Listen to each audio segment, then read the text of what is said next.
Bonjour chers internautes, vous suivez votre chaîne La Casa Vision TV, la télé de la Casamance, dans le premier numéro de votre émission Je suis candidat au bac, une émission qui a pour but d'accompagner et d'aider les candidats au baccalauréat, notamment en philosophie, qui demeure la bête noire de la plupart de ces derniers.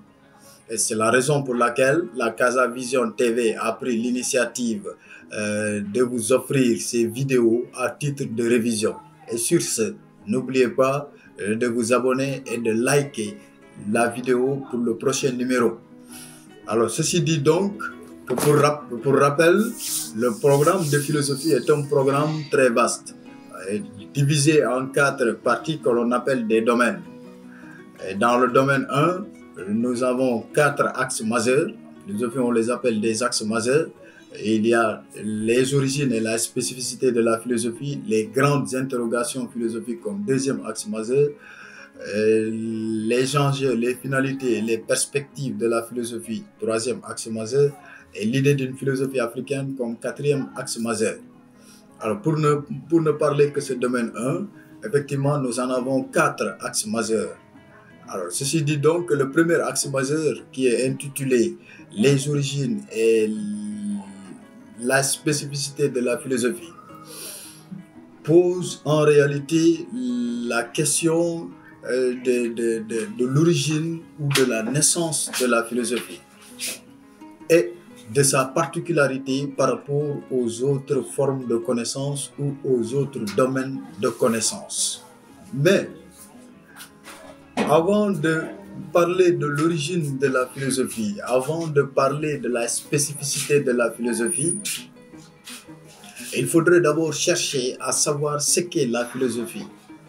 Alors ceci dit donc que la première question qui se pose ici est celle de savoir qu'est-ce que la philosophie. Question complexe, question large, dans la mesure où effectivement la philosophie n'est pas une discipline comme les autres.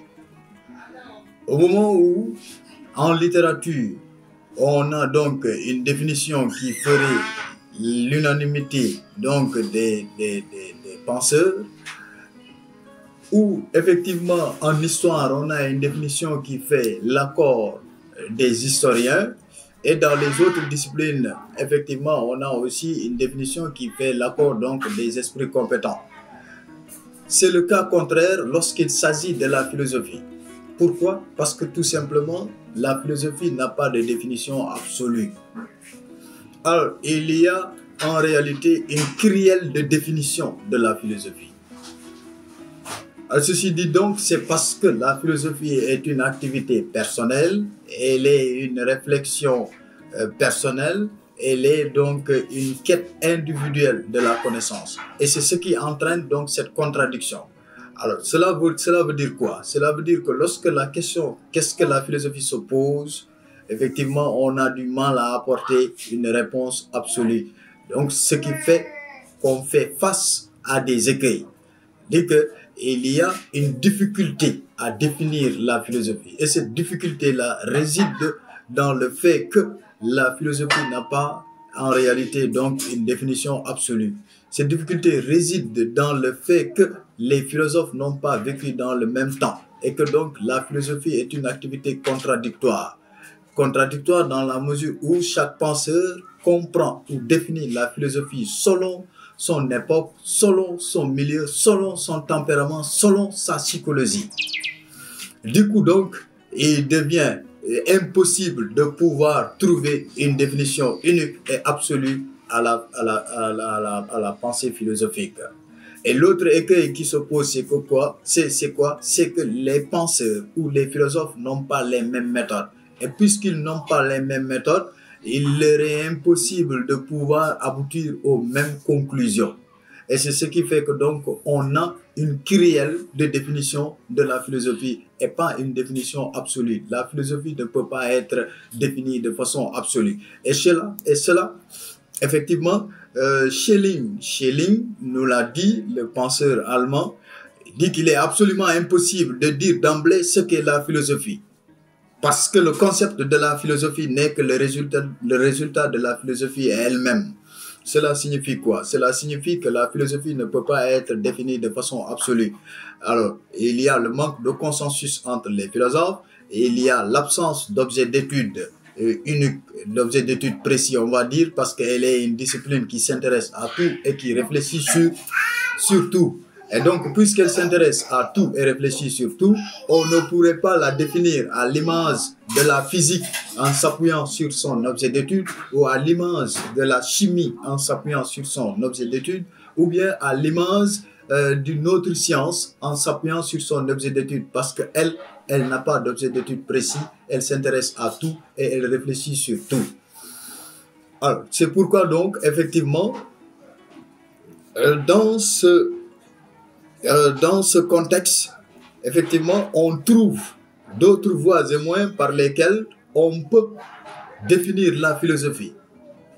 C'est-à-dire qu'on pourrait trouver une définition à la philosophie en recourant à son étymologie ou bien en recourant à ses caractéristiques. Alors, étymologiquement, on le sait, le mot philosophie est un mot qui nous vient du grec, philos, qui signifie amour, et de sophia, qui signifie donc la sagesse. Étymologiquement, la philosophie est donc l'amour de la sagesse. Mais dire de la philosophie quel est l'amour de la sagesse, ce n'est pas encore la définir. Parce qu'une étymologie n'est pas une définition, une étymologie est une indication. Il s'agit de donner l'origine du mot. Donner l'origine du mot ne veut pas dire définir le mot. Donc, dire que la philosophie est amour de la sagesse, c'est de la traduction du grec au français. Ce n'est pas encore dire ce qu'est la philosophie. Alors, pour savoir donc, dans ce cas, ce qu'est la philosophie, on doit se poser qu'est-ce que l'amour et qu'est-ce que la sagesse. Alors, la philosophie est amour de la sagesse. Le philosophe est un amoureux du savoir ou de la connaissance. C'est parce qu'il se considère comme un ignorant. Le philosophe est celui qui sait qu'il ne sait pas. Et puisqu'il ne sait pas, il doit aller à la quête du savoir. Donc la philosophie commence par la conscience de son ignorance. Il faudrait d'abord savoir qu'on ne sait pas pour aller rechercher donc la connaissance. Alors c'est ce qui a poussé Socrate à dire, le patron de la philosophie, le saint patron de la confrérie. Le saint patron de la confrérie, si la philosophie était une confrérie, Socrate en est le saint patron. Ça veut dire, entre guillemets, on l'appellerait le calife, entre guillemets. Alors, comme pour dire que chez Socrate, effectivement, la philosophie repose sur la conscience de son ignorance. Comme il le dit lui-même, tout ce que je sais, c'est que je ne sais rien. Donc, il faudrait d'abord savoir qu'on ne sait pas pour aller rechercher la connaissance.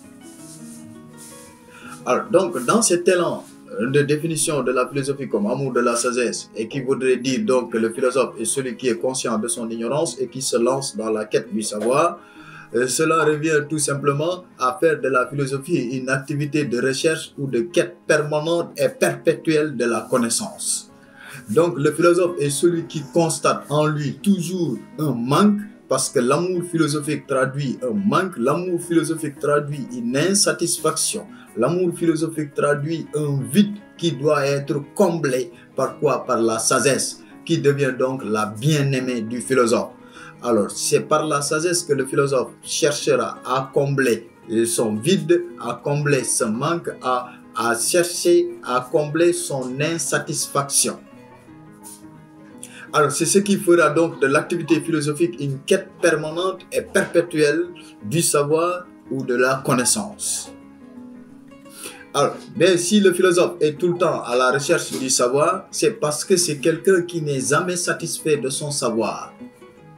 Le philosophe veut connaître la totalité, emmagasiner la totalité du savoir. Et c'est la raison pour laquelle à chaque fois qu'il sait une chose, il lui revient en esprit qu'il y a autre chose qu'il ne sait pas et qu'il faudrait donc chercher à savoir.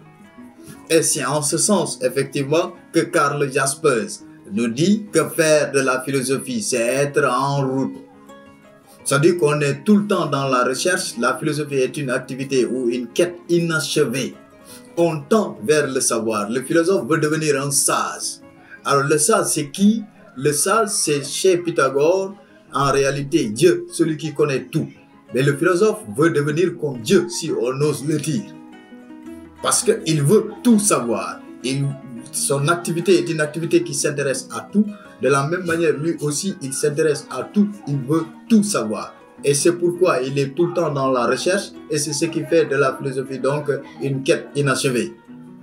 Et en réalité, à chaque fois que le philosophe trouve des réponses aux questions qu'il se pose dans ses recherches, d'autres questions encore vont surgir à partir de ces réponses.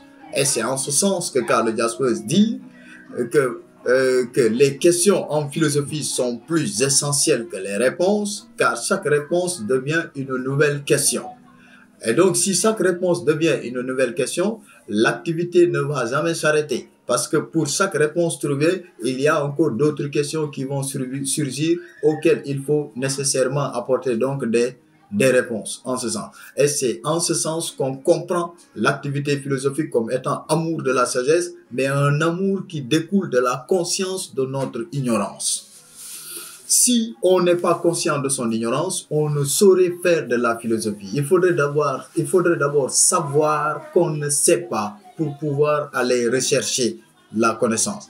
Et c'est dans cette perspective, effectivement, que Emmanuel Kant disait que sans connaissance, on ne deviendra jamais philosophe.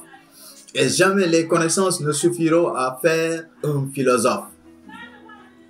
Sans connaissance, on ne deviendra jamais philosophe. Cela est vrai parce qu'il faudrait d'abord, de prime abord, une connaissance, c'est-à-dire la reconnaissance de notre ignorance. Savoir qu'on ne sait pas, c'est déjà un pas dans la quête du savoir. Si on ne sait pas qu'on ne sait pas, on ne saura rien. Il faudrait d'abord savoir qu'on ne sait pas pour aller rechercher. Comme le dit Vladimir Grigoriev, seul celui qui sait ne pas savoir cherche. Donc, si on ne sait pas qu'on ne sait pas, on ne peut pas aller à la quête du savoir. Alors, c'est en ce sens donc que la philosophie pourrait être définie comme étant une quête perpétuelle, comme étant une recherche personnelle et individuelle de la connaissance, du savoir, de la sagesse. Et d'autre part également, on peut définir la philosophie ou lui trouver une définition en s'appuyant sur ses caractéristiques. Ces caractéristiques sont la critique, l'esprit critique, qui est l'élément fondamental, qui est la constante en philosophie. Parce que quoi qu'on puisse dire, malgré la diversité qu'il y a entre les philosophes, malgré les contradictions, il y a au moins une constante qui est là, que tous les philosophes ont en commun, c'est l'esprit critique.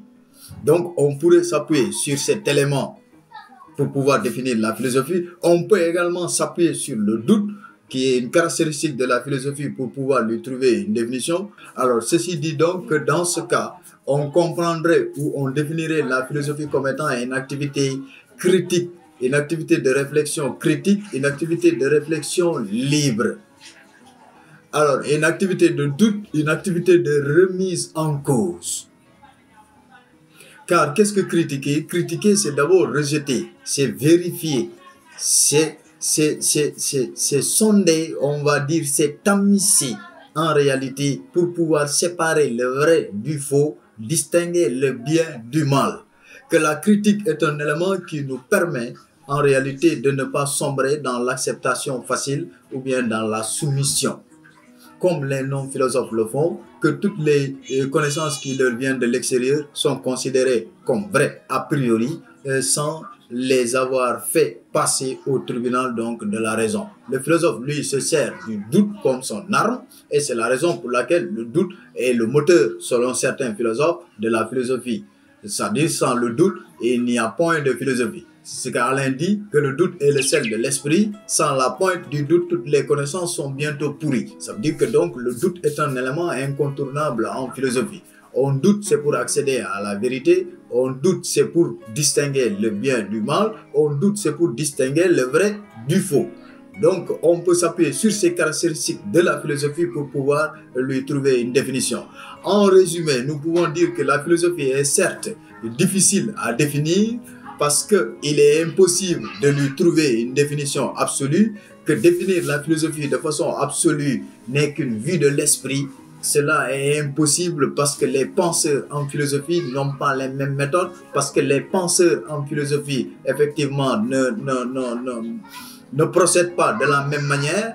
Donc, la diversité des philosophies viendrait de cela que chaque penseur comprend la philosophie à sa manière, chaque penseur la définit à sa façon, chaque penseur la définit selon sa psychologie et selon son époque. Néanmoins, dans cette kyrielle de définition, de définition disparate, on peut recourir à l'étymologie de la philosophie pour pouvoir lui apporter une définition. Ceci dit donc, à partir de l'étymologie comme amour de la sagesse, la philosophie se définirait comme étant une recherche, une quête perpétuelle et permanente de la connaissance de la vérité ou de la sagesse. D'autre part, on pourrait également définir la philosophie en partant de ses caractéristiques, comme quoi que la philosophie est une activité critique de remise en cause, une activité de doute pour pouvoir accéder à la vérité. Voilà, chers internautes, je vous remercie et n'oubliez pas de vous abonner et de liker les vidéos pour le prochain numéro. Merci.